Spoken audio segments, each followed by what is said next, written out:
हेरी आली पिया बिना सखी आली। हमारे संगीत की पहुंच बहुत ही ज़बरदस्त है। धुन जिसमें बढ़िया धुन हो और अल्फाज अच्छे हों, उसका कोई सब्स्टिट्यूट नहीं है, उसका कोई मुकाबला नहीं है। हमारे जो ताल हैं, टाइम सिग्नेचर्स, वो साइंटिफिक भी हैं, और जिसे 1-2-1-2 की आदत हो या 2-4-2-4 की आदत हो, उसके लिए थोड़े कॉम्प्लिकेटेड है। लता जी, आशा जी की तो मैं क्या बताऊं, उनके जैसी गायकी नहीं है दुनिया में। तो मैंने एक मुहिम शुरू की है, न्याय की आवाज़। और ये मुहिम ने काफ़ी हलचल मचाई है। 1 वोट 1 पर्सन का जो इलेक्शन वोटिंग मेथड होता है, वो बदल के IPRS ने 100 rupees royalty equal to 1 vote कर दिया। ये बात हुई कि अगर आप इलेक्शन में खड़े हुए और आपको भारत के 5 टॉप इंडस्ट्रियलिस्ट ने आपको वोट दे दी, तो आप प्रधानमंत्री बन गए। ये गलत फहमी है कि जो बुजुर्गवार कंपोजर्स हैं जो ज़िंदा हैं, उनको अच्छी रॉयल्टी आ रही है। ये ऐसा नहीं है। रॉयल्टी कलेक्शन में और रॉयल्टी डिस्ट्रीब्यूशन में, इन दोनों में ट्रांसपेरेंसी नहीं है। अच्छा, हम सबके मुताबिक, न सिर्फ मेरा कहना नहीं है। हाँ। लेकिन ये हकीकत है। बड़ी सिंपल सी चीज़ है, सादगी चीज़ है कि भाई फ़र्ज़ कीजिए अगर आपको यूट्यूब से रॉयल्टी आ रही है, तो आप मेंबर को यूट्यूब का रॉयल्टी स्टेटमेंट भेज दीजिए। वही बिकता है जो एक वॉइस होती है। जैसे तबले में उस्ताद जाकिर हुसैन की एक वॉइस है, वैसी तबले की वॉइस शायद ही किसी और की है। पंडित रविशंकर के सितार का साउंड किसी का नहीं है। मजी हुई आवाज़ सिर्फ रियाज से आती है, साधना से आती है। जिसे शास्त्रीय संगीत गाना है, वो शास्त्रीय संगीत ही गाता है।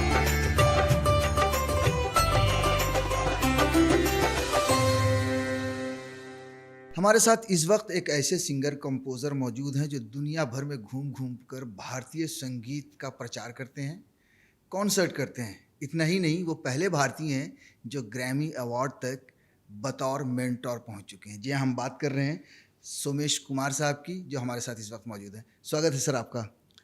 बहुत बहुत शुक्रिया मुझे आज यहाँ दावत देने का। दुनिया भर में आप भारतीय संगीत को लेकर जाते हैं, वहाँ सुनाते हैं, चाहे वो शास्त्रीय संगीत हो, चाहे वो फिल्मी संगीत हो। किस तरह का रिस्पांस लोगों की आंखों में इज्जत देखते हैं हमारे संगीत के लिए? हमारे संगीत की पहुंच बहुत ही ज़बरदस्त है, और उसकी वजह ये है कि हमारा जो पूरा संगीत है वो मेलोडिक है, धुन पे बेस्ड है, मेलोडिक। और वो जो भी मेलोडी से जुड़ी हुई चीज़ है, वो नेचर से सबसे नज़दीक है। बिल्कुल। तो उसमें ना कोई गिमिक्स होते हैं, ना कोई स्टंटबाजी होती है, ना कोई जिसे कहते हैं out of the box appeasement होता है, प्योर होता है।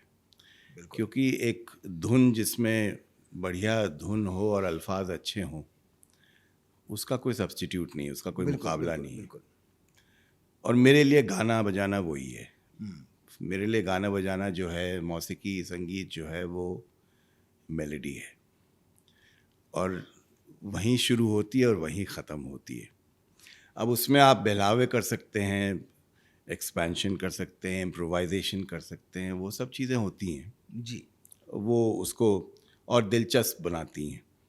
लेकिन जो बुनियादी तौर पे जो फाउंडेशन है संगीत की, म्यूज़िक की, वो है मेलोडी।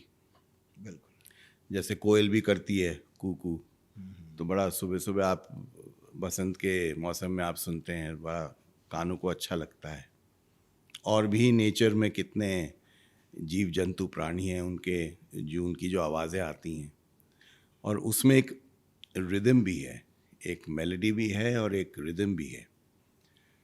तो मेरे लिए संगीत यही है। और हमारा संगीत जो है सबसे ज़्यादा मेलोडिक इसलिए है क्योंकि राग बेस्ड है। जो धुनें बनती हैं वो किसी न किसी राग से जुड़ी होती हैं। बिल्कुल। और अगर प्योर ना हो तो मिश्रण होता है रागों का। तो इस वजह से उसकी अपील जो है वो न सिर्फ सबसे ज़्यादा है, बेशुमार है, और मेरे हिसाब से इनकम्पेरेबल है और इन परपेचुटी है, हमेशा के लिए, सदाबहार जिसे कहते हैं। मेरे कॉन्सर्ट्स में बहुत से ऐसे लोग आते हैं जो हिंदुस्तानी ज़बान को न समझें। जैसे मेरा एक एल्बम है टाइम स्टूड स्टिल, जो मैंने लॉस एंजलिस में रिकॉर्ड किया, जैज़ फ्यूजन का एल्बम है, और उसमें जो लिरिक्स हैं वो अलग अलग किस्म के हैं। श्लोक भी हैं, सूफ़ी कलाम भी है, गज़ल भी है, और शास्त्रीय संगीत की बंदिशें भी हैं। सब इसमें फ्यूज्ड है। अच्छा।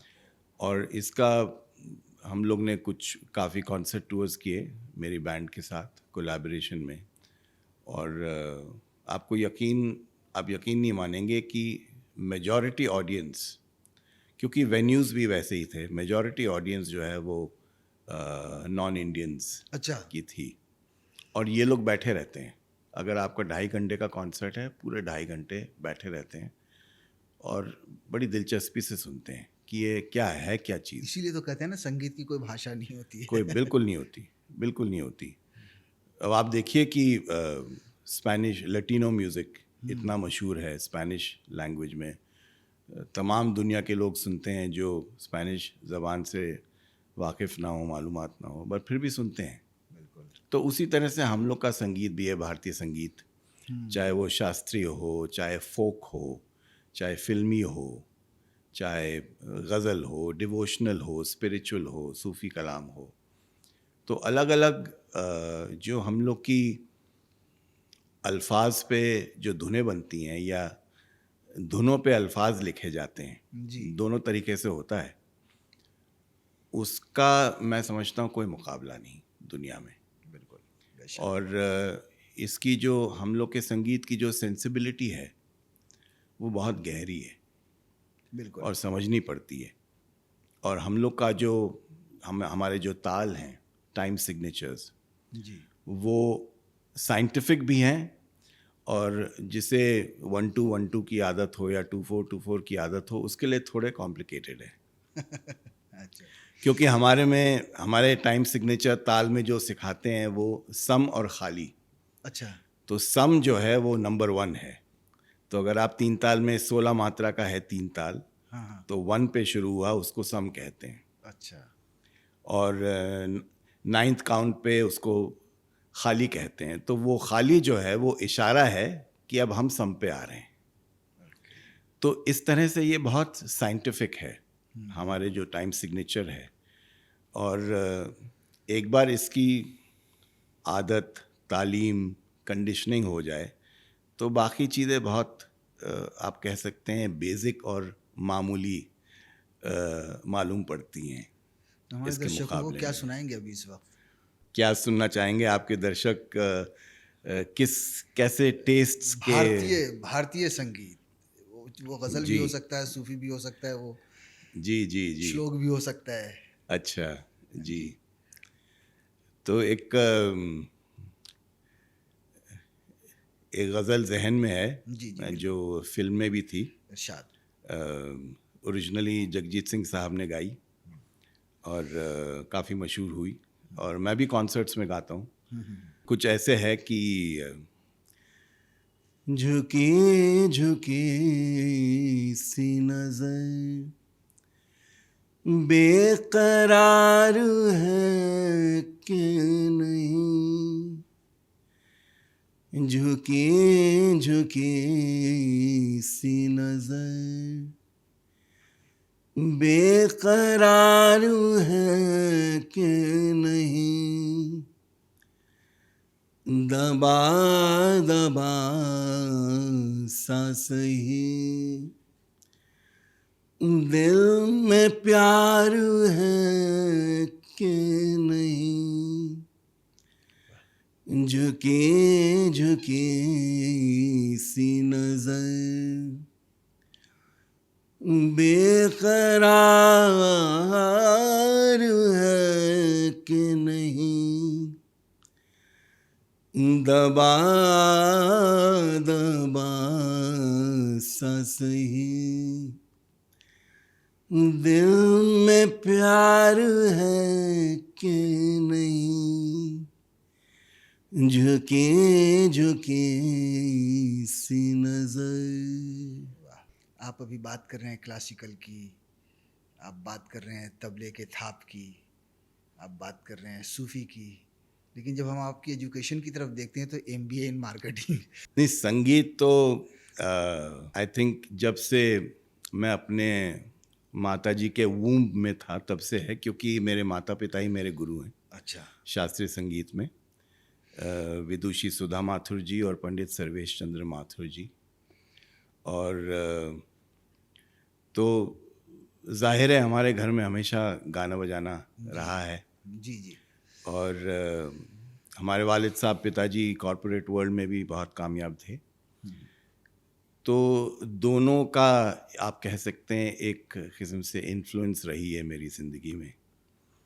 और क्योंकि हम लोग कायस्थ लोग हैं, तो हमारी कायस्ताना ज़बान जो है वो थोड़ी अलग होती है। उसमें फ़ारसी भी है, उर्दू भी है, हिंदी भी है, और एक ख़ास किस्म का लहजा होता है हमारी ज़बान में, हमारी भाषा में। अच्छा। तो उसी में मेरी तालीम हुई है। और क्योंकि मेरी सिस्टर हैं, डॉक्टर हैं वो, और कज़न्स का इन्फ्लुएंस जब मैं छोटा था, तो एक तरफ मैं शास्त्रीय संगीत की तालीम आ रही थी, मेरे कानों में गूंज रही थी, और दूसरी तरफ यंगस्टर्स की वजह से रॉक एंड रोल की तालीम आ रही थी, कंडीशनिंग हो रही थी। तो दोनों चीज़ें तमाम सिम्फनी, जैज़ और फोक म्यूज़िक, क्लासिकल म्यूज़िक, शेर व शायरी उर्दू ज़बान में, ये तमाम चीज़ें जो हैं मेरे जहन में बैठी हुई हैं। मैंने बहुत, आई एम वेरी लकी कि मुझे बहुत अलग किस्म का म्यूज़िक सुनने को मिला और प्रैक्टिस करने को मिला, जो आज भी मैं परफॉर्म करता हूँ। और इत्तफाकन 94-95 में मैंने एक एल्बम रिलीज़ किया जिसका नाम था अच्छा है। अच्छा है एल्बम के जो अल्फाज हैं वो शायरी है जी। उस्ताद लोगों की शायरी है, जैसे मोमिन, गालिब, जानिसार अख्तर, मीर और भी तमाम शायर। लेकिन उसकी जो बंदिशें हैं, कॉम्पोजिशंस और प्रोडक्शन जो है, वो पॉप रॉक ब्लूज़ का साउंड है। और उस ज़माने में ये यहाँ हमारे संगीत में था नहीं। अच्छा। तो एक तरह से वो ट्रेंड सेटिंग एल्बम बन गया। अच्छा। और उस साउंड ने तमाम साउंड्स को इन्फ्लुएंस किया, तमाम इंडियन आर्टिस्ट्स को इन्फ्लुएंस किया पॉप म्यूज़िक अपनाने को। ये 94-95 की बात है, और उसका म्यूज़िक वीडियो भी बहुत यूनिक था। अगर 2 लाइन गुनगुना दे तो दर्शकों को थोड़ा जी, ये कर लेंगे। तो ये जानिसार अख्तर साहब का कलाम है। हाँ और पॉप रॉक साउंड में है ये। हाँ हाँ। अच्छा है उनसे कोई तकाजा किया ना चाहे, अच्छा है उनसे कोई तकाजा किया ना चाहे, अपनी नज़र में आपको रुसवा किया ना चाहे। अच्छा है उनसे कोई तकाजा किया ना जाए, हम हैं तेरा ख्याल है, तेरा जमाल है, हम हैं तेरा ख्याल है, तेरा जमाल है, एक पल भी अपने आप को तन्हा किया न जाए, अच्छा है उनसे कोई तकाजा किया न जाए, अपनी नज़र में आपको रुसवा किया न जाए। तो इस किस्म से चलता है, और उसका प्रोडक्शन क्लासिक रॉक से इन्फ्लुएंस्ड है। तो फिल्म इंडस्ट्री में कौन से सिंगर से आप होते ना प्रभावित थे, इंस्पायर्ड थे, या कंपोजर से? कंपोजर्स में मुझे सलील चौधरी साहब बहुत अपीलिंग हैं मेरे लिए। मदन मोहन साहब, उनकी बंदिशें जो हैं वो आवाम को अपील करती हैं, लेकिन सब मोर और लेस क्लासिकल बेस्ड हैं, राग बेस्ड। और नौशाद साहब का म्यूज़िक और शंकर जयकिशन जी और आर डी बर्मन, ये लोग हैं जो इनका म्यूज़िक बहुत अपीलिंग है मेरे लिए।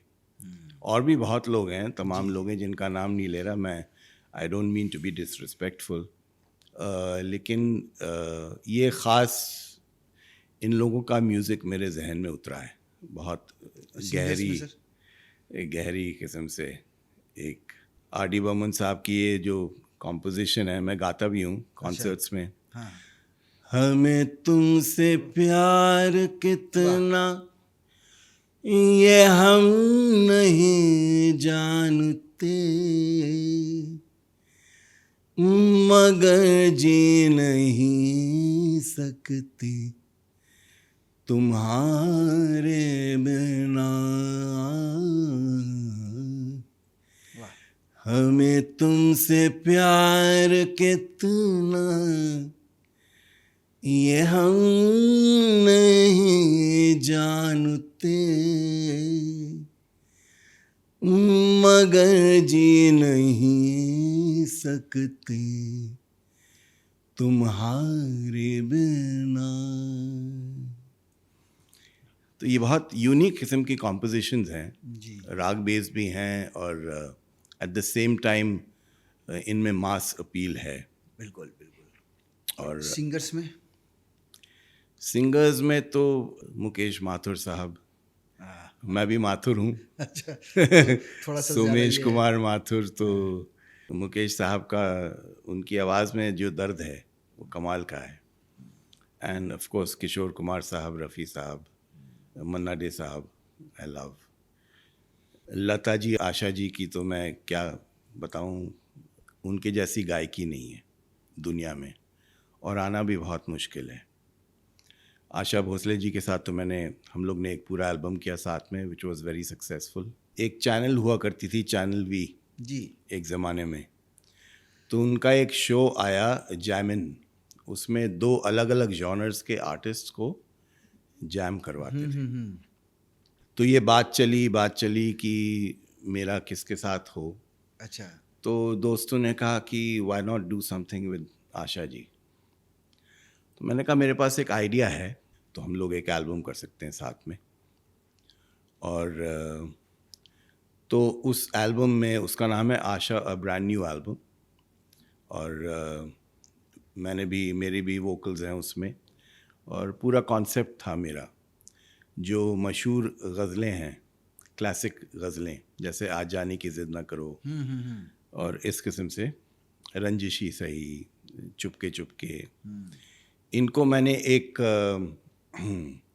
ग्लोबल वर्ल्ड म्यूज़िक साउंड में प्रोड्यूस किया। ओके।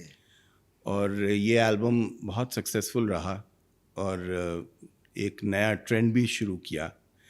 तो फिर लोग गज़लें इस साउंड को अपना के गाने लग गए और रिकॉर्ड करने लग गए, प्रोड्यूस करने लग गए। ये 2000 आप समझिए 2002 से 2005 तक हम लोग इस एल्बम पे बैठे, ऑलमोस्ट 3.5 साल, 3.5 years।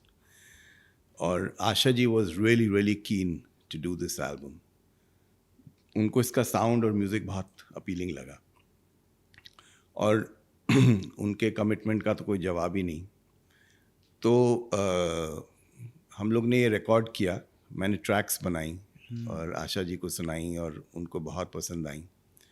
फिर हम लोग ने इस पे काम किया और कुल मिला के 3.5 साल लगे। और ये मेरी खुशकिस्मती है कि मैंने उनके साथ इतना वक्त बिताया और तमाम चीज़ें उनकी ज़िंदगी के बारे में जानी जो शायद ही और कोई जानता हो।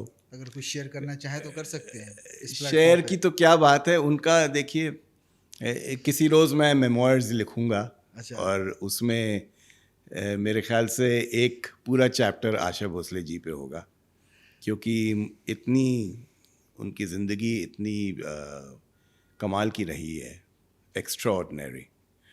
और उनका कमिटमेंट ऐसा है कि जिस रोज़ उनके वोकल्स की रिकॉर्डिंग नहीं थी स्टूडियो में और कुछ और इंस्ट्रूमेंटलिस्ट को मैं रिकॉर्ड कर रहा था, जैसे सारंगी, सितार, संतूर, गिटार्स, उस रोज़ भी वो कभी कभी स्टूडियो आ जाती थी। अच्छा। कहती थी अरे मैंने सोचा मैं घर में बैठी हूँ, चलो आ जाती हूँ, मैं क्या कर रहे हैं आप देखने। तो उनकी इतनी दिलचस्पी थी एल्बम में, इतना कमिटमेंट था, और वो उनकी गायकी में नज़र आता है, सुनाई देता है। बिल्कुल। और आप यकीन कीजिए कि जब हम लोग रिकॉर्ड करते हैं तो माइक के सामने she is not a living legend but she is like a child. उनमें इतना अभी भी इतनी ख्वाहिश है नई चीज़ें सीखने की, नई चीज़ें अपनी गायकी में अपनाने की। हालांकि वो सभी कुछ गा चुकी हैं बिल्कुल। और उनके जैसे गाना गाना नेक्स्ट टू इम्पॉसिबल है जो उन्होंने गाया है अपनी ज़िंदगी में। Both of them, Lata ji and Asha ji, जो इन्होंने गाया है it is next to impossible, क्योंकि इस किस्म की तालीम, इस किस्म का रियाज, इस किस्म की आवाज़ की क्वालिटी और टैलेंट बड़ा मुश्किल है। बिल्कुल बिल्कुल। बहुत ही मुश्किल है। तो जैसे एक दिन हम लोग को आज जाने की ज़िद ना करो रिकॉर्ड करना था, जिसने एक नया ट्रेंड शुरू किया। आशा जी के हालांकि साथ। हाँ, आशा जी के एल्बम के साथ एक नया साउंड आया और यंगस्टर्स को अपील किया। तो जो यंग म्यूजिशियंस हैं, कंपोजर्स हैं, म्यूज़िक प्रोड्यूसर्स हैं और सिंगर्स हैं, उन सब ने इस साउंड में, इस स्टाइल में गाना शुरू किया, इस गज़ल को ख़ास तौर से, और भी तमाम कलाम को।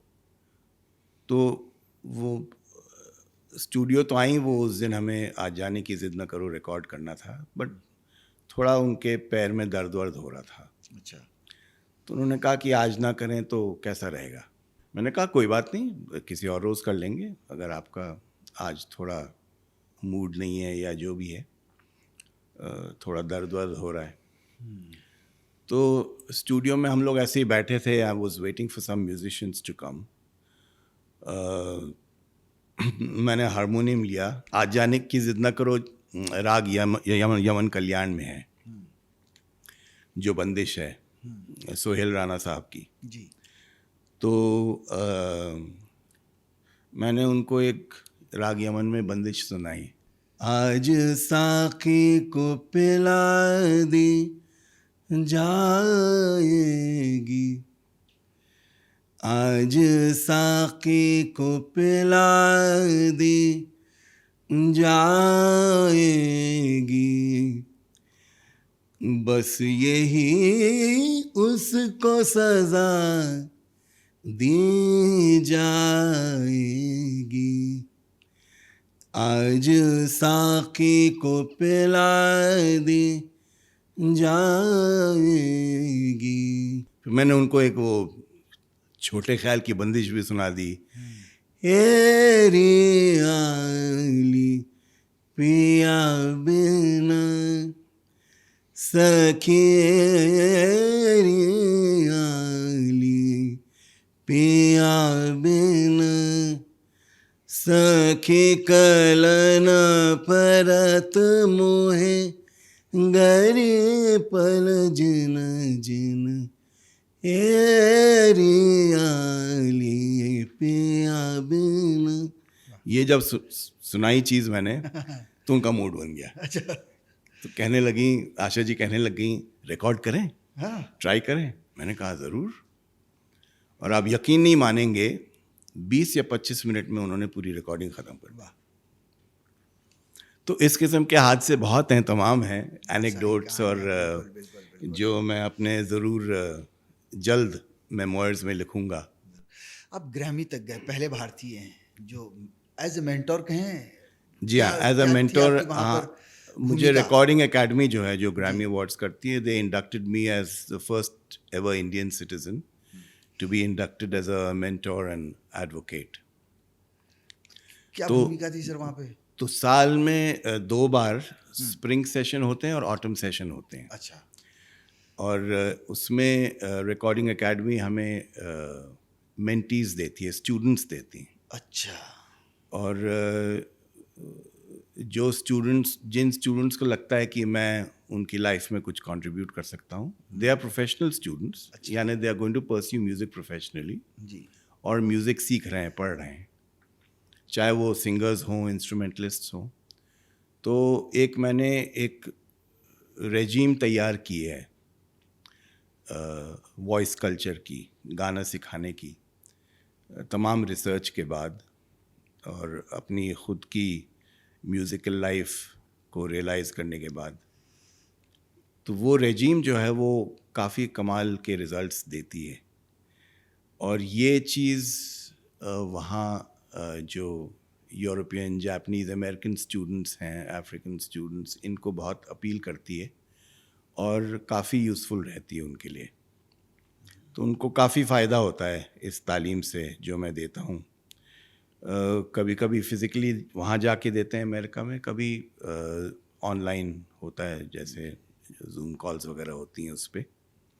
तो each session is of 45 minutes to 75 minutes.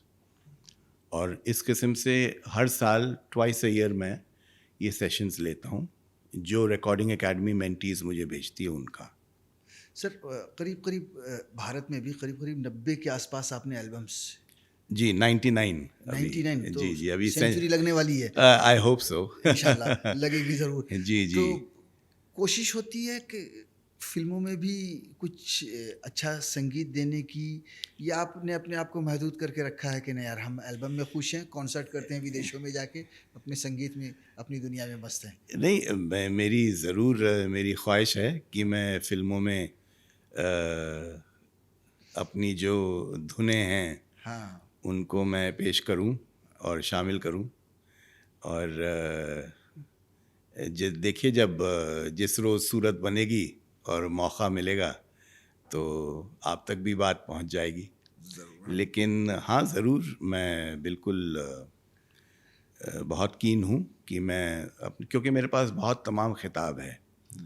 500 से ऑलमोस्ट 600 गाने हैं मेरे पास तैयार, अलग अलग जॉनर्स के। अच्छा। और अलग अल्फाज के। तो पेश करने को, ऑफ़र करने को तो बहुत चीज़ें हैं। ये है कि बात समझ में आनी चाहिए। हाँ, ख़रीदार खड़ा होना चाहिए। हाँ हाँ। अगर कुछ लोगों को लगता है कि भाई ये गाना मेरा है, जैसे कि एक मेरा गाना है जी अल्लाह खैर करे रामा खैर करे, उसका नाम है। जी। और मुझे लगता है कि ये गाना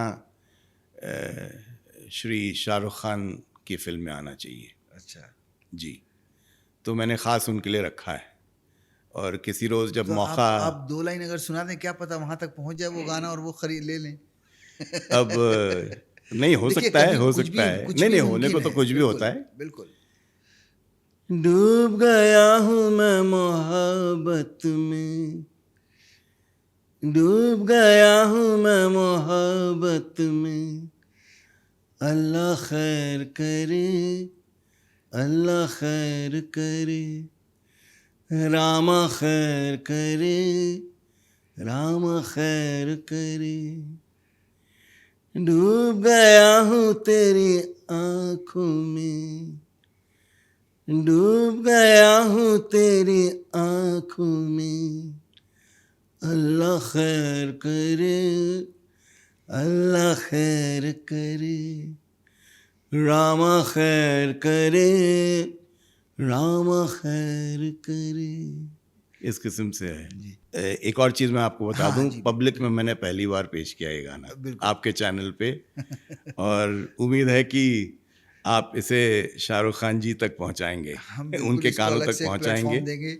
जी, कि मुझे यकीनन है कि और हम उस पे उनकी फिल्म में ये ज़रूर जमेगा। बीते दिनों आप आईपीआरएस में भी प्रवेश करने की कोशिश कर रहे थे। नहीं, मैं वहाँ आईपीआरएस पर के चुनाव मेंबर तो बहुत सालों से मेंबर हूँ। हैं, लेकिन जी हाँ। एक ओहदा हम जिसको हाँ, कहते हैं board of directors. Board of directors में जी। आपने चुनाव भी लड़ा था। जी थोड़ा हाँ। सा उसके बारे में बताइए, क्या क्यों उसमें आपकी दिलचस्पी बढ़ी आईपीआरएस में आने की, और चुनाव का नतीजा क्या रहा, कैसे रहा? IPRs Indian performing rights society है जी और ये लिमिटेड कंपनी है, लिमिटेड लाइबिलिटी कंपनी है। और ये सोसाइटी है जो कंपोजर्स और लिरिसिस्ट्स, ऑथर्स जी के लिए रॉयल्टी कलेक्ट करती है। बिल्कुल ठीक है। और ये रिकॉर्ड लेबल्स के लिए भी, जो अपने को पब्लिशर्स कहते हैं, उनके लिए भी रॉयल्टी कलेक्ट करती है तमाम जगहों से, जैसे यूट्यूब से और स्पॉटिफाई वगैरह से, इवेंट्स से। तो ये सोसाइटी है, इसमें बहुत साल से है। ये 1969 में एस्टैब्लिश हुई, जी लेकिन इसकी पकड़ जो है वो मेरे ख्याल से 2000 ऑनवर्ड्स इसकी पकड़ जो है मजबूत हुई और वैल्यूबल हुई, और कलेक्शंस अच्छे आने शुरू हुए। और अभी आज की तारीख में मेरे ख्याल से 700 करोड़ से ज़्यादा की रॉयल्टी आती है। हमारे पास भी आंकड़ा है। जी हाँ, जी हाँ। तो ये बढ़ के और बढ़ेगी, बढ़ के। तो मेरे तमाम लोगों की ख्वाहिश थी, इच्छा थी कि मैं बोर्ड मेंबर बनूं आईपीआरएस का। जी तो पहली बार मैं दाखिल हुआ इसमें इलेक्शंस में। और इत्तेफाकन आप कह लीजिए, लोगों का प्यार कह लीजिए, जो कह लीजिए, I got the highest votes ever in the history of IPRS. जी 629 आउट ऑफ 793 असेंट में। और इसके बावजूद, लेकिन क्योंकि हम लोग को नया रूल, एक रेगुलेशन आईपीआरएस ने इंट्रोड्यूस किया, अच्छा, जिसकी किसी को भी मालूमात नहीं थी, अब है। अच्छा। मैंने ही सबको इन्फॉर्म किया। इसकी जानकारी नहीं थी किसी को कि 1 वोट 1 पर्सन का जो इलेक्शन वोटिंग मेथड होता है, वो बदल के आईपीआरएस ने 100 rupees royalty equal to 1 vote कर दिया। और इससे क्या हुआ कि जिसका 1000 रॉयल्टी आ रहा है, उसके पास 10 वोट हो गए। 10 वोट हो गए जी। जिसके पास 1 करोड़ आ रहा है, उसके 1 लाख वोट हो गए। तो ये मेरे ख्याल से, और सबका मानना है, सब कंपोजर्स ऑथर्स का मानना है, हज़ारों में मानना है, सबका ही मानना है, जितने मेंबर्स हैं, कि ये अनडेमोक्रेटिक है और ये कबूल नहीं हो सकता और ये चल नहीं सकता। क्योंकि इसका तो इसका जो 4-6 लोग जो जिनके पास ज्यादा पैसे आते बस हैं, वही मालिक डटे बन के रह रहेंगे, जाएंगे। फिर वही लोग बोर्ड पे डटे रहेंगे, बिल्कुल। और रिप्लेस नहीं होंगे। और तो अगर आप चाहते हैं कि भाई फलाना शख्स आए बोर्ड पे, हाँ, और उनको सबसे ज़्यादा वोट्स भी मिल गई, लेकिन क्योंकि उनको वोट करने वाले वो लोग हैं जिनकी रॉयल्टीज़ इतनी ज़्यादा नहीं हैं, तो उस वोट की वैल्यू नहीं है उतनी। तो ये कानून कब बदल दिया? ये दिसंबर में 2024 में बदला। अच्छा, रिसेंट में ही बदल दिया। जी हाँ, जी हाँ। और इसका कोई ख़ास डिस्कशन नहीं हुआ मेंबर्स में, इसको ओपन डिस्कशन नहीं रखा गया इसके बारे में। मेंबर्स में डिस्कशन ना करके कमेटी ने डिस्कशन करके आपस में कुछ चंद बोर्ड मेंबर्स ने, अच्छा। काफ़ी बोर्ड मेंबर्स को तो मैंने इन्फॉर्म किया कि भाई ये रूल आया। मतलब पूरे बोर्ड मेंबर्स को ही मालूम नहीं मालूम था। वो इलेक्शन के रिजल्ट्स के बाद मालूम पड़ा। ओके। तो मैंने एक मुहिम शुरू की है, न्याय की आवाज़। ओके। और ये मुहिम ने काफ़ी हलचल मचाई है, जाहिर है, क्योंकि ये हर एक की दिल की पुकार है।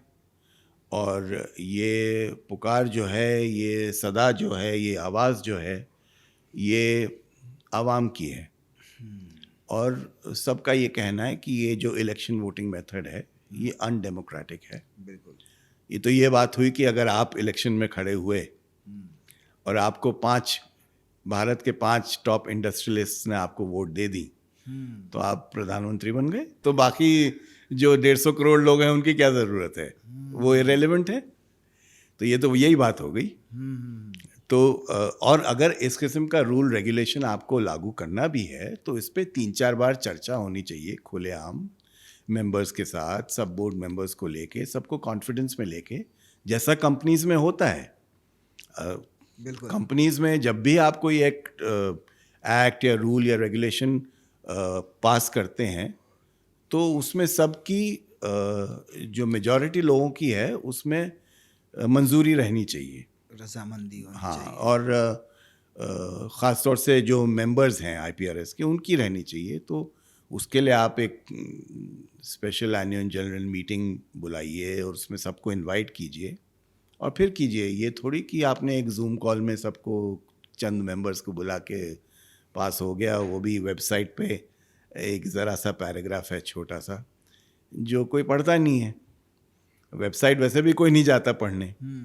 और मैंने जब इलेक्शंस में सबमिट किया अपनी एप्लीकेशन तो मैंने आईपीआरएस के ऑफिस में, मैं वहाँ जाके बैठा था 2 घंटे और मैंने सबसे पूछा कि ऐसी कोई ख़ास बात है जो मुझे जाननी चाहिए इलेक्शंस में, कोई ख़ास रूल है, कोई ख़ास बात है, कोई ख़ास क्लॉजेज हैं जो मुझे जानने चाहिए, जो मेरी जिनकी जानकारी ना हो मुझे। तो मुझे कहा नहीं, वो तो नॉर्मल है, जो इलेक्शन वोटिंग है वही है। ओके। तो हमने आपको यकीन नहीं होगा, मैं टोरंटो इंटरनेशनल फिल्म फेस्टिवल में गया था और 19 या 20 तारीख को मैं लौटा टोरंटो से। इलेक्शंस थे 23 तारीख को। ओके। तो 2.5-3 दिन कैंपेन की और इसमें कुछ ख़ास लोगों ने मेरी बहुत मदद की। मैं यहाँ पे उनका नाम ही नहीं लेना चाहता क्योंकि उनके लिए थोड़ा ऑकवर्ड हो सकता है, लेकिन उन लोग ने मेरी बहुत सहायता की और मैं शुक्रगुजार हूँ उसके लिए। और वो लोग भी चाहते हैं कि ये न्याय की आवाज़ जो उठाई है ये अपने पूरे जो इसका जो मकसद है वो पूरा हो और ये मुकम्मल हो। और इलेक्शन वोटिंग मेथड को चेंज करके 1 person 1 vote for author and composer and 1 person 1 vote for record label publishers का होना चाहिए इलेक्शन वोटिंग मेथड।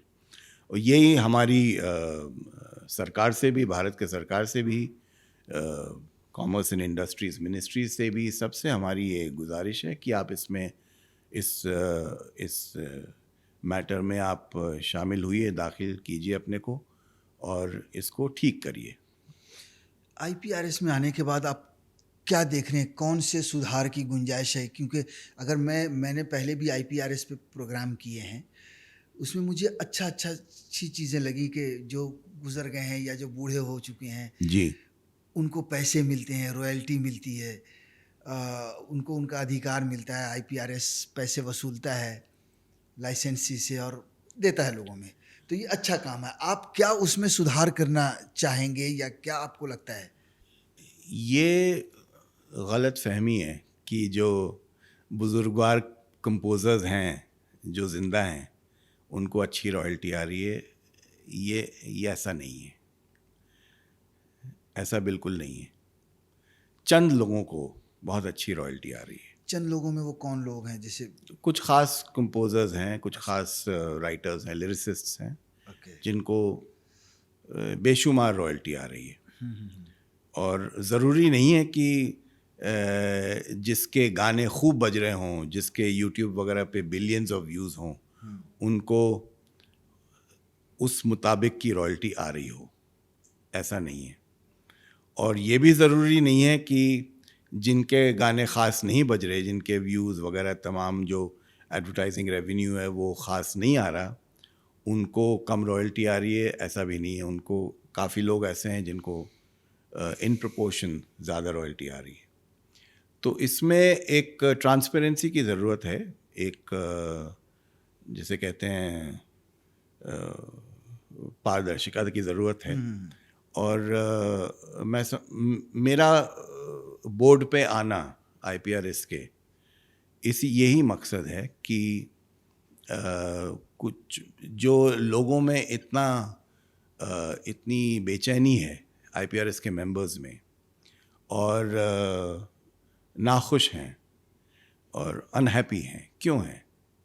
इसकी वजह यही है कि भाई जिसको जो मिलना चाहिए रॉयल्टी के तौर पे नहीं मिल रहा। तो ये सब चीज़ों को सुलझाने के लिए मेरी विनम्र कोशिश है कि मैं बोर्ड पे आऊं और इन तमाम मामलों को एड्रेस करके जहां तक ट्रांसपेरेंसी हो रॉयल्टी कलेक्शन की, अच्छा, और रॉयल्टी डिस्ट्रीब्यूशन की, दो ये चीज़ें, दोनों चीज़ों में ट्रांसपेरेंसी नहीं है। रॉयल्टी कलेक्शन में और रॉयल्टी डिस्ट्रीब्यूशन में, इन दोनों में जगह पे- ट्रांसपेरेंसी नहीं है अच्छा, हम सब के मुताबिक। न सिर्फ मेरा कहना नहीं है, हाँ हाँ, लेकिन यह हकीकत है। तो जो भी वजह हो, उसकी वजह तमाम हो सकती हैं, लेकिन हकीकत यह है। तो मैं चाहता हूँ कि मैं सबको रिप्रेजेंट करूँ, कंपोजर्स को, ऑथर्स को, आईपीआरएस के बोर्ड में आऊँ और मैं सबके साथ मिलजुल के काम करूँ। और मेरी सबसे दोस्ती है, ऐसा नहीं है, आईपीआरएस में भी मेरी सबसे दोस्ती है, मिलना जुलना होता है, कॉफ़ी पीना होता है, सब साथ में बैठ के मीटिंग्स होती हैं। लेकिन बुनियादी तौर पे जो चीज़ें गलत हैं वो गलत हैं, वो कबूल करना पड़ेगा आईपीआरएस के बोर्ड को भी और आईपीआरएस के मैनेजमेंट को भी। ये चुनाव का प्रोसेस क्या है और कितने दिन में होता है? हर साल होता है, रोटेशन से होता है। ओके, तो हर एक बोर्ड मेंबर जो है दो टोटल साल 16 दो बोर्ड साल मेंबर के लिए होते हैं। रहता है। टोटल 16 मेंबर हैं जी, जी। और 8 मेंबर्स हैं, बोर्ड मेंबर्स हैं from record labels, from publishers. Okay, जैसे और- म्यूजिक कंपनी जिसको हम जी कह हाँ, सकते जी हैं। हाँ, जी हाँ। और 8 मेंबर्स होते हैं कंपोजर्स एंड ऑथर्स, लिरिसिस्ट्स। तो 4-4 कह सकते हैं। 4 तो नहीं है, 5 और 3 का रेशो है। ओके, अभी शायद 5 और 4 का हुआ है रेशो, अभी हाल ही में, वो भी कोऑप्ट करके आउट ऑफ इलेक्शंस। जी, तो हम तो चाहते हैं कि भाई ये जो इनजस्टिस है इसको ठीक किया जाए। तो ये हम चाहते हैं कि ये जो अनइक्वालिटी है और ओपेकनेस है, जो ट्रांसपेरेंसी नहीं है, इसको इसमें सुधार लाया जाए। और मैं समझता हूँ बड़ी आसानी से लाया जा सकता है। ऐसी कोई इसमें एक चीज़ और है सर, ये कोई जो रॉकेट साइंस नहीं है हाँ ये बिल्कुल कोई। बिल्कुल, जी हाँ, ये जो चुनाव जो लड़ते हैं या जो चुनाव में खड़े होते हैं, फॉर एग्जांपल जो पब्लिशर की बात कर रहे हैं कि 8 पब्लिशर होते हैं बोर्ड में, तो म्यूज़िक कंपनी में उससे ज़्यादा तो है नहीं, तो वो कभी बदलेंगे ही नहीं क्योंकि दूसरा कोई नया आएगा ही नहीं। जी बिल्कुल। तो वो जो 8 के 8 वो तो फिक्स है। देखिए, क्योंकि अगर आप रॉयल्टी कलेक्शन, जो आपका वोटिंग पैटर्न है, वो अगर रॉयल्टी कलेक्शन पे है, तो जो बड़ी बड़ी कंपनीज हैं उनको सबसे ज़्यादा रॉयल्टी आती है, तो नहीं, मैं उनकी उस सबसे हिसाब से ज़्यादा हाँ, वोट्स रहेंगी। नहीं नहीं, वो तो वैसे हुआ, मैं उस हिसाब से कह रहा हूँ कि जैसे म्यूज़िक कंपनी है, जो पब्लिशर है, जी, वो मुश्किल से 8 से 10 ही हैं। नहीं है तो बहुत। अच्छा, हमारी कंपनी अच्छा, भी, रीजनल भी हमारी मिला जो के होंगी। मेरी खुद की रिकॉर्ड लेबल है स्वीट बीट्स, हाँ हाँ हाँ, वो भी रजिस्टर्ड है आईपीआरएस में, ओके, लेकिन यंग कंपनी है, हाँ, समझ 6 गया। साल जो पुरानी जो कंपनी है। बड़े लोग हैं वही बैठे रह जाएंगे। हाँ, वही डटे रहेंगे। हाँ, रॉयल्टी के हिसाब से जितनी जी हाँ, रॉयल्टी जी आएगी वो हाँ, बैठे जी रह हाँ, जाएंगे। जी हाँ। तो उनको रिप्लेस करना नामुमकिन होगा वर्चुअली। अच्छा, और तो ये एक तरह से मोनोपोलिस्टिक चीज़ हो गई कि भाई जो बड़े लोग हैं वही बैठे रहें, जो ज़्यादा अमीर हैं, डीप पॉकेट्स वाले हैं, वही बैठे रहें। ये अनडेमोक्रेटिक प्रोसेस है, ये डेमोक्रेसी में नहीं चल सकता। और किसी भी ऑर्गेनाइजेशन बिल्कुल में बिल्कुल। तो हर साल जो चुनाव होता है उसमें 2 लोग नए लोग आते हैं। उसमें रोटेशन से होता है। तो फर्ज कीजिए अगर आप मैं इस साल जीत बोर्ड गया। पे हूँ, हाँ, तो आप 2 साल के लिए रहेंगे, फिर 2 साल के बाद आप इलेक्शंस के लिए ड्यू हो जाएंगे। नहीं लड़ सकते 2 साल नहीं, आप लड़ सकते हैं। अच्छा, लड़ सकते हैं। हाँ, री इलेक्शन। तो 23 सितंबर 2025 में जो इलेक्शंस हुए बोर्ड मेंबर्स के, हाँ, I was the only outsider. Okay, बाकी सब लोग री इलेक्शंस में थे, री इलेक्ट होने के लिए खड़े हुए थे। I was the only outsider. और सबसे ज़्यादा वोट आपको मिले थे। जी, इत्तेफाकन तो लोगों का प्रेम है, लगाव है, और कह सकते हैं एक तरह से भरोसा है, ट्रस्ट है कि भाई मैं IPRS बोर्ड में जाके कुछ तब्दीलियां लाऊं जिससे सबका फ़ायदा हो। तो इस मकसद से ही मैं खड़ा हुआ था, और क्या मकसद हो सकता है, वैसे ही इतनी मसरूफियत है ज़िंदगी में। न्याय की आवाज़ की जो ये मुहिम है, ये कोशिश जारी है। हमें मालूम है कि हमने बहुत हलचल मचाई है अभी पूरी इंडस्ट्री में, और अभी और मचेगी, क्योंकि जब तक ये अपने जिसे कहते हैं ना मकसद को पूरा नहीं करती, जो है कि भाई इलेक्शन वोटिंग मेथड को आप बदलिए, 1 वोट 1 पर्सन होना चाहिए, और ट्रांसपेरेंसी होनी चाहिए रॉयल्टी कलेक्शन एंड डिस्ट्रीब्यूशन में। मुहिम जारी रहेगी जीतने तक। जीतने, और जीत ज़रूर होगी, जीत निश्चित है, जीत पक्का होगी, क्योंकि सच्ची लड़ाई है, ईमान की लड़ाई है, और सबका साथ है। तो इस वजह से मैं समझता हूँ, और सबको उम्मीद है कि मुझे चुना है लोगों ने, इसके लिए तो मैं सबका बहुत आभारी हूँ और शुक्रिया अदा करता हूँ कि मुझ पे इतना ट्रस्ट किया लोगों ने। भाई एक ओपेकनेस है, ट्रांसपेरेंसी नहीं है, तो जब पूरी तरह से पारदर्शिता आ जाएगी तो सब मामला पूरा ओपन में आ जाएगा, खुलासा होगा, और जिसको जो जितना ड्यू है वो मिलेगा, और यकीनन मिलेगा, और लोगों को भरोसा करके मिलेगा कि भाई हाँ ठीक है, ये हमें सब चीज़ें दिखा रहे हैं, ओपन में है कि भाई यहाँ से इतना आया, यहाँ से इतना, यहाँ से इतना आया, और इतना फलाना को इतना गया, क्योंकि इतनी आई। तो जब वो हो जाएगा मामला तो सब खुश हो जाएंगे। बड़ी बड़ी बड़ी सिंपल सी चीज़ है, सादगी चीज़ है कि भाई फ़र्ज़ कीजिए अगर आपको यूट्यूब से रॉयल्टी आ रही है, तो आप मेंबर को यूट्यूब का रॉयल्टी स्टेटमेंट भेज दीजिए, बस बड़ी सिंपल सी चीज़ है। और जो रॉयल्टी आई है यूट्यूब से, आप वो मेंबर को यूट्यूब के रॉयल्टी स्टेटमेंट के साथ आप मेंबर को भेज दीजिए, और क्या, बड़ा सिंपल सा मामला है। जी हाँ सर, चलते हैं वापस फिर से संगीत की तरफ। जी। ये तो पैसों की बात हो गई, रॉयल्टी की बात हो गई, हाँ, वापस संगीत जो बहुत ज़रूरी है, बिल्कुल जो बहुत ज़रूरी है संगीत युवाओं को संगीत के लिए, या आप क्या कहना चाहेंगे, युवाओं को किस तरह आगे बढ़ना चाहिए अगर वो संगीत में अपना करियर बनाना चाहता है? देखिए, बुनियादी तौर पे अपना करियर अगर म्यूज़िक में बनाना है और उसको लागू करना है और सस्टेन करना है सारी ज़िंदगी, क्योंकि म्यूज़िक को प्रोफेशन और करियर कौन बनाता है? जिसको पैशन है। बिल्कुल जी, एक जुनून है, और वो जुनून हमेशा रहता है, आखिर तक रहता है। तो वही लोग संगीत को अपनाते हैं प्रोफेशनली एज फ्रीलांसर्स, जिनको पैशन है म्यूज़िक का, और बड़ा चैलेंजिंग है, कोई आसान तो है नहीं।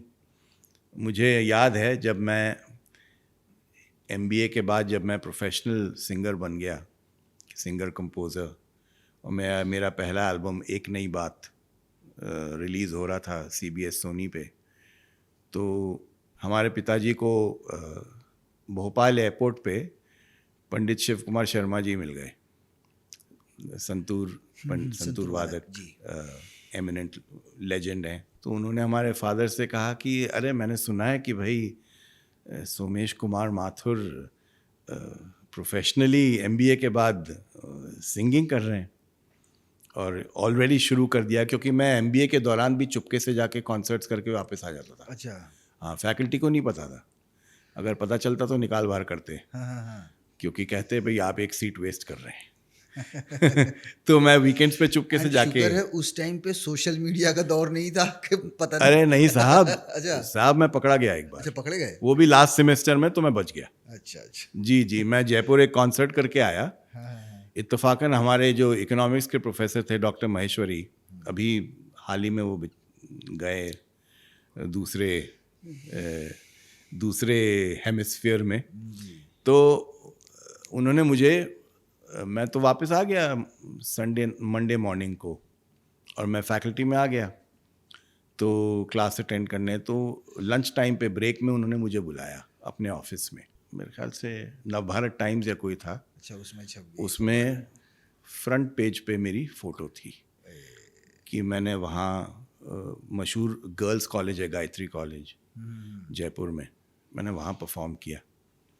तो उन्होंने ऐसे फेंका अखबार सामने, इज़ दिस यू? मैं तो चौंक गया एक सेकंड के लिए। तो मैं अब क्या बोलूँ, मैं थोड़ा हड़बड़ाहट में आ गया। तो मैंने कहा, sir it it looks like me. तो is this what you do? I said, sir it's a hobby. Is it a hobby और are you going to make it a profession? तो मैं कहा, no sir it's a hobby, I like performing and you know it's a great vibe and everything. Okay, so are you going to pursue it? I said, sir I don't know. और उस वक्त मैं मेरी thesis Hindustan liver में हो रही थी, अच्छा। और मुझे जॉब ऑफर भी आया था वहाँ से ज्वाइन करने के लिए एज सीनियर एग्जीक्यूटिव, जो ट्रेनी होते हैं ना, मार्केटिंग एग्जीक्यूटिव्स। तो वहाँ से मुझे ऑफर आया था। और तो हालांकि मैंने तो डिसाइड कर लिया था कि भाई यही होने वाली है मेरी ज़िंदगी। उनसे मैंने कहा कि sir I as you know I have got a placement offer at Hindustan Lever, तो हिंदुस्तान यूनिलीवर। तो उन्होंने कहा अच्छा okay. He liked me a lot. So उन्होंने कहा मैं डीन को नहीं बताऊंगा, अगर डीन को बता दिया तो हाँ बिल्कुल। तो इस किस्म से था। लेकिन जो जनरेशन आ रही है अभी, उनका एक तो अटेंशन स्पैन बहुत कम है बिकॉज ऑफ सोशल मीडिया। मेरे ख्याल से 1 से 3 सेकंड है। तो जब इस किस्म का अटेंशन स्पैन होगा तो आप कोई भी चीज़ सीखेंगे कैसे? बिल्कुल, गहराई में जाके। बिल्कुल। आप साधना कैसे करेंगे, आप तपस्या कैसे करेंगे, और आप तालीम कैसे लेंगे? क्योंकि हर एक जन जल्दी में है कि मैं जल्दी से स्टार बन जाऊं, मेरा नाम हो खूब। बहुत अच्छी बात है, होना भी चाहिए। लेकिन काम उसको मिलता है जो एक किसी भी किस्म की या किसी के दर्जे की ब्रांड हो। बिल्कुल। तो जब तक आप अपने को खुद को एज अ ब्रांड एस्टैब्लिश नहीं करते तो चलना बड़ा चैलेंजिंग है इस संगीत के इसमें। तो पंडित शिव कुमार शर्मा साहब ने हमारे पिताजी को कहा कि तो after MBA Somesh is pursuing music. तो हमारे पिताजी ने कहा हाँ, अब वो उसने यही तय किया है। तो उन्होंने कहा कि आग का दरिया है डूब के और तैर के पार करना है। तैर के जाना है। आग का दरिया है और तैर के पार करना है। तो ये लाइन मुझे याद है अभी भी। जी। तो यही चीज़ है सब यंगस्टर्स के लिए भी कि ज़्यादा से ज़्यादा आप तालीम पे फोकस कीजिए, ज़्यादा से ज़्यादा आप अपनी वॉइस पे फोकस कीजिए, क्योंकि अल्टीमेटली वही बिकता है जो एक वॉइस होती है। बिल्कुल। जैसे तबले में उस्ताद जाकिर हुसैन की एक वॉइस है, वैसी तबले की वॉइस शायद ही किसी और की है, इसलिए वो इररिप्लेसेबल और इनिमिटेबल है। मोहम्मद रफ़ी साहब की जो वॉइस है, it can not be replaced. बिल्कुल। तो आप एक मील दूर से आप पहचान जाएंगे, अरे तो रफ़ी साहब का गाना बजा है ना, किशोर कुमार साहब का गाना है। It's the voice which sells. तो जहाँ तक मेरी छोटी मोटी जो आप कह सकते हैं एक राय है और तजुर्बा है, एक्सपीरियंस है, सबसे पहले आवाज़ जो है वो यूनिक होनी चाहिए, इनिमिटेबल जिसे अंग्रेज़ी में कहते हैं, जिससे फ़ौरन पहचान में आ जाए कि हाँ ये फलाना फलाना गा रहे हैं या ये फलाना फलाना बजा रहे हैं। जैसे पंडित रविशंकर के सितार का साउंड किसी का नहीं है, उस्ताद विलायत खां के सितार का साउंड किसी का नहीं है, उस्ताद बड़े गुलाम अली खां साहब की आवाज़ किसी की नहीं है। मेहदी हसन साहब की आवाज़ किसी की नहीं है, जगजीत सिंह साहब की आवाज़ किसी की यूँ नहीं, आपको मालूम है ये बज रहा है। तो it's the voice which sells first, और उसके बाद आपको एक कम से कम एक सक्सेसफुल हिट कॉम्पोजिशन चाहिए, गाना चाहिए, फिर मामला थोड़ा स्मूथ हो जाता है, सस्टेन हो जाता है। तो लेकिन वो आवाज़ बनेगी कैसे? मझी हुई आवाज़ होनी चाहिए। मझी हुई आवाज़ सिर्फ रियाज से आती है, साधना से आती है, जो चले अगले 50-100 साल आप गाते रहें।